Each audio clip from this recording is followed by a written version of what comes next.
أعداؤنا لن يفلحوا بلادنا ستنتصر أبناؤنا هم الحماة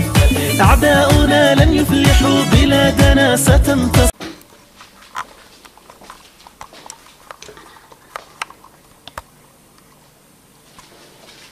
وكنا قولك شيف كأسرنا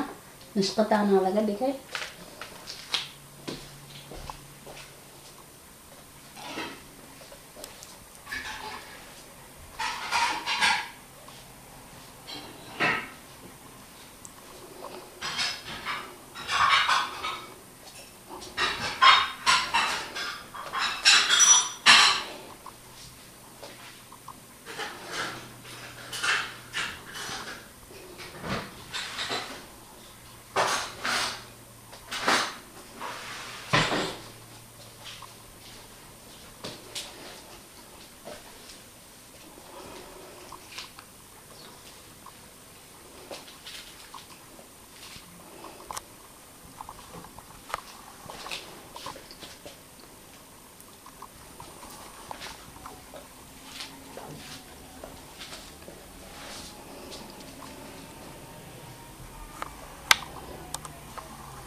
qolka ciyaalkana saanaaleys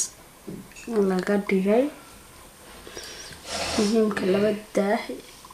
oo kalarka rabtid iyo laba daah oo cadaan ah hadaa ku xiratid wuu iska qurux badnaanaya guriga waa ka saas isku ekeysiina qof walba uu yaqaan guri sida loo goglo iyo sida loo dhaqo muhiimka waxa waaye sida isku loo dhisaan gareeyo oo kaliya laba iyo laba isku aadisanaysa quruxda adduunka kuugu soo baxaya saano hada ku soo baxay